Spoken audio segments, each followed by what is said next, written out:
He would trade the teeth for shots of whiskey. That stereotype, that mentality, before you become a member, you have to have committed a murder. That yoke spun and it blew him up. Getting close to the Hells Angels isn't just difficult, it's dangerous. As you guys know, their code of silence makes it nearly impossible for outsiders to know what really happens inside the club. But every so often, that code cracks. A handful of members have gone against the grain, speaking on record, giving rare glimpses into the world they're supposed to keep hidden. Today, we've compiled the 5 most disturbing interviews where top Hells Angels bosses dared to talk. Charles Pee Wee Goldsmith. Man, as he was pulling it out, I could see all of his intestines coming out, and I just got off of him. Charles Pee Wee Goldsmith wasn't just another member, was the president of the Las Vegas Charter.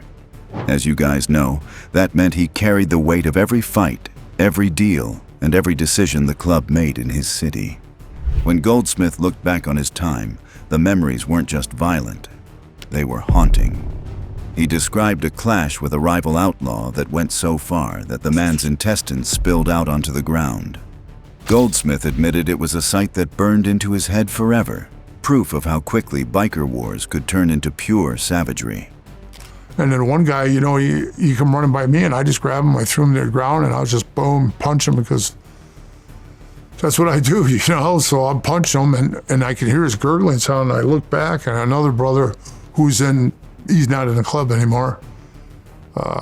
He's in prison doing life for murder, and he was just sticking him, and man, as he was pulling it out, I could see all of his intestines coming out, and I just got off of him, and I was like, oh, this guy's done, you know? But Goldsmith wasn't untouchable. In another fight, he was dragged down by his long hair, yanked across the chaos until the humiliation was worse than the pain. He shaved his head soon after, never giving anyone that kind of grip on him again. I had real long hair with a long ponytail, like 29-inch long ponytail on the back, and I really didn't have any physical markings on my face, but insides of my cheeks were bruised because one of the guys had a pair of sap gloves on, you know, with the sand in them, boom, boom, so it was doing damage hitting my teeth. So inside my mouth hurt, that was about it, and yeah, they were controlling me by the hair. You know, grabbing the ponytail, and you know the old story. Your body goes where your head goes. His years as president also put him in charge of keeping the club's name clean. When word came that an inmate was flashing a fake Hells Angels tattoo, Goldsmith had it checked out. The man's lie didn't last long. Inside prison walls, the punishment was brutal, and the tattoo was burned off his skin. So then I just told Kickstand, I said, take care of it, you know, and they gave him the old hot spoons, you know, and took it off his arm. They burned the tattoo. Yeah, they burned it off his arm, yeah. And then there was the day numbers almost didn't matter. 90 angels lined up against 60 outlaws, ready for war. Goldsmith admitted the final call was his, and instead of pushing for blood, he held them back. A single decision that may have stopped one of the deadliest showdowns in biker history. Weird to explain it to you. It's like they were at war with the outlaws, but then they didn't want to like really have the confrontation with them. But you could cut the tension in the air with a knife. It was that thick. So in the early mornings when we were going in, it was so weird. There's probably 25 feet between us, that door and this door. And we were all at this door. They were all at that door, waiting for the doors to open. And I just made a suggestion. I said, why don't we just rush them right now in the hallway, and there's no people in here, and that way no innocent bystanders get hurt. It's just us guys, straight up Braveheart shit, you know? Jay Dobbins. Before you become a member, you have to have committed a murder. Jay Dobbins was never supposed to wear the patch. He wasn't a biker. He was an undercover federal agent. But for 2 years, he blended in so well that the Angels believed he was one of them. As you guys know, living that double life meant every handshake and every ride could have been the moment he slipped up. Eventually, the truth surfaced, and the response wasn't subtle. Dobbins recalled the night his house was torched to the ground, his family inside just seconds from being burned alive. That wasn't just revenge. It was a warning to anyone who even thought about crossing the club. There was a point in time after the Hells Angels case ended And we were getting flooded with death and violence threats. And the threats extended to my family. They extended to my wife and to my kids. In the summer of 2008, my house was burned to the ground by arsonists. The Hells Angels learned that Jay Davis, Jay Bird, the gun runner, debt collector, was actually Jay Dobbins, an ATF agent. Then the threats started flooding in. But what Dobbins also revealed made the threat of violence even darker. He spoke about the killing of Cynthia Garcia, a woman who was beaten and stabbed before her body was dumped in the desert. Her death became one of the most infamous crimes tied to the Angels, proof that the line between intimidation and murder could vanish instantly.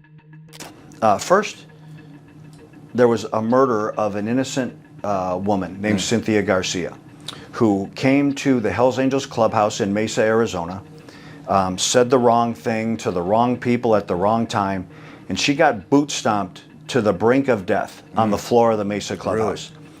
They rolled her up in some carpet, put her in the trunk of a car. They drove her out to the desert outside of Phoenix in Apache Junction, Arizona, and cut her head off. That was what they believed was an appropriate response to them being insulted. And then came the initiation rule. According to Dobbins, earning full membership meant proving yourself with a murder, ideally taking out a rival Mongol. Before you become a member, you have to have committed a murder. What put me over the top was the fact that they did believe that I committed a murder. What they didn't understand at that time is that the murder that they believed I committed was another street theater fabricated hoax route. We set up from day one. I was being told by the Hells Angels leadership, it's our job to kill Mongols. That's what we do. They were in this long-standing bloodbath war. They really did hate each other. I can say from the Hells Angels perspective and from the people that I was involved with and that were mentoring me, 100%. 100%. I was being told constantly, it's your job to kill Mongols. And I go to the leadership of the Hells Angels and said, there's a Mongol in Mexico. You guys know I got contacts down there from my gun running. And I feel like I need to go down there and kill this guy. There was no trepidation. Here's the gun. They provided me the gun with the instructions. Shoot him in the mouth, shoot him in the eye, shoot him in the ear, scramble his eggs. Make sure that you hit him somewhere where that round can easily penetrate his skull and scramble his eggs. When his moment came, they handed him a gun and gave him exact instructions on where to fire. To keep his cover alive, he staged the killing, convincing the club he had pulled the trigger for real. That single act pushed him deeper than any outsider had ever gone, showing just how secretive and brutal the path to membership could be.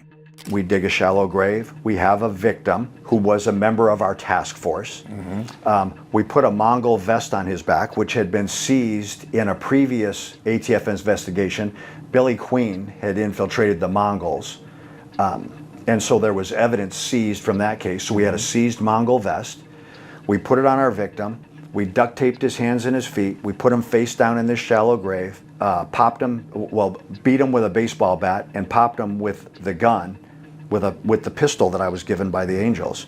But what we did is we had a homicide detective who used cow blood and cow parts from the butcher shop to create the illusion that this guy had been beaten with a baseball bat and headshot. Took the pictures and the bloody vest back to the Angels and then told them the story. In the end, his infiltration brought indictments against 55 Hells Angels. But like most cases tied to the club, the legal fight didn't end clean.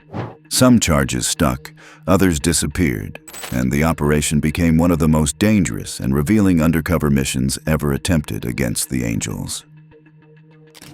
We indicted, I think, 55. We had 55 defendants. 16 were on RICO charges. Chuck Zito. Chuck Zito spent decades in the Hells Angels, even leading the New York chapter. And that gave him the kind of authority where his words carried weight far beyond gossip. When Zito spoke publicly, he didn't shy away from one of the club's most controversial truths.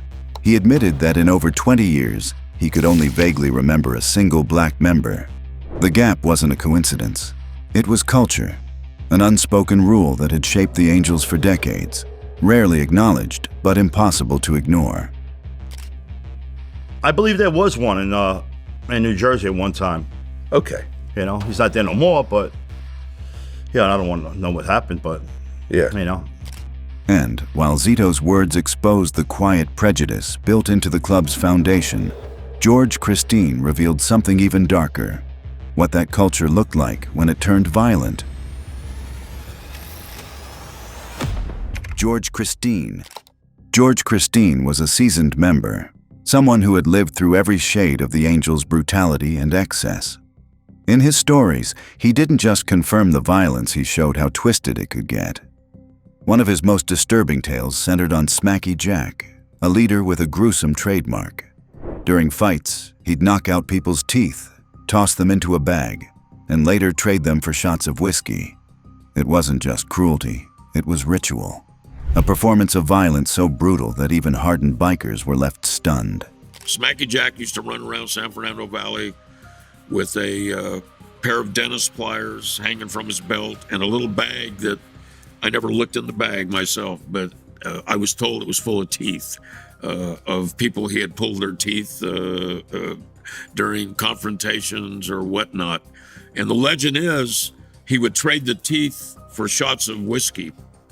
And it's stated one time he pulled one of his own teeth out just to show there was no hard feelings and traded the bartender for a shot of whiskey. So last time I saw Smacky Jack was in the early 70s, mid 70s. And he had the pliers on him and he had the bag on him. But I was kind of just a youngster at the time, and I wasn't about to question Smacky Jack, what was in his bag hanging from his belt. And while Christine's stories exposed the twisted traditions, Mel Chansey revealed how the Angels turned that same ruthlessness into profit. Mel Chansey. They put the device underneath it, and they put a panel or a wire from the yoke to the detonator part. So when he put it in reverse, that yoke spun and it blew him up. Mel Chansey, the former president of the Chicago Hells Angels, spoke openly about the cocaine trade. As you guys know, drugs aren't just background noise in outlaw biker culture. They are the engine. Chansey described how cocaine moved through smuggling routes into street-level deals and straight into the club's pockets. For many members, it wasn't just extra cash. It was survival. The drug trade fueled the club's finances, strengthened its grip on power, and added to the reputation that made the Angels untouchable in the eyes of both rivals and law enforcement. And then finally, you know, when I got in the club and I started seeing what guys were doing, and I'm like, man, this working for a living is pretty brutal here. I'm trying to work 10-hour days in the hot sun and then hang out all night and go on trips and stuff like that. This is a little crazy. Well, then I learned the cocaine game, right? Yeah. Back then in the 80s, it was huge, right? I seen guys that were making, $1,000, $2,000 a week. And I'm like, wow, they're not killing themselves. We're 1%ers at the time, right? We're just, trying to do our own thing and not, where no one's wanting to really punch a clock. But we did have guys that work, but I was the one that chose not to, I just didn't want to go. I wanted to live that 1%er lifestyle. So that's when I got into with the drugs and got shown that, and then started making, But Chansey also told a story that went far beyond money. He recalled a lawyer who had fallen into a coma, only to wake up and discover his wife had taken over his practice with his old partner. Consumed by bitterness, the man turned to Chansey with a plan: kill his wife with a bomb. Chansey refused, but the lawyer didn't stop there. He found another angel willing to take the deal, and the hit went through. In the day that was helping us out with a lot of gun cases and stuff. He went into a coma. They didn't think he was going to make it. He comes out of the coma. His wife divorced and married his partner and took all the business stuff from him. Now he's out. So what's he want her? He wants her killed. So he comes to me. I said, no. We don't do that stuff. We don't get involved in nobody else's business. Well, he gets an angel on the that wants to take the money from him, and they sit out, and this is all everybody went to prison for it, so I could talk about it. They sit out, they put the bomb underneath the wife's car. They don't know what they're doing with it. The bomb blows down, it burns her feet. Well, they got caught. And the guy that gave them the C4 to do it with was the informant, Jim. So he wires himself up and goes back to the guys. Hey, I need that C4 back. What do you mean you need it back? We used it. You used it on what? On the lawyer's wife. They had him. So once they came and did that raid on the 2 guys in the club, they pulled Jim off the street, obviously, and he was gone. That moment showed Chancey just how far the club's reach could extend, but it also marked the beginning of his downfall. When the law finally caught up to him, the Angels didn't stand by their former leader. Facing more than 9 years behind bars, Chancey cut a deal with federal authorities, openly declaring the Hells Angels a criminal organization. In return, his sentence dropped from 111 months to just 16. And, fighting this, and I wasn't in the club no more. Well, some of my dear best friends at the time that were in the club decided to go start telling people, he's ratting. He's rolling over in there. And I'm hearing it all because I got some friends coming to me, and I said, guys, listen, I'm not rolling over on nobody, but I'm not going to be able to prove that right now. Time will tell. Them guys want to say all that about me, so be it, because they heard that I sat down and listened to what the government had to say. I said, so be it. I said, listen, if I want to roll on everybody, doors are getting kicked in. So time will tell. So we all had a drug conspiracy. The guy that the Hells Angel that put my other 3 co-defendants in the drug conspiracy, as he's in the witness protection program, gets himself shot and killed by ripping off a drug dealer. Nothing to do with the club. Was just a gangster type of dude, ripped off this drug dealer one time, got him for dope and money, left, seen him in a bar about 3 or 4 months later, punked him out again. The guy pulled a gun out and shot him in the head. So now this guy is gone out of the picture. He can't come and testify against these 3 guys for the drug part that he said he was part of.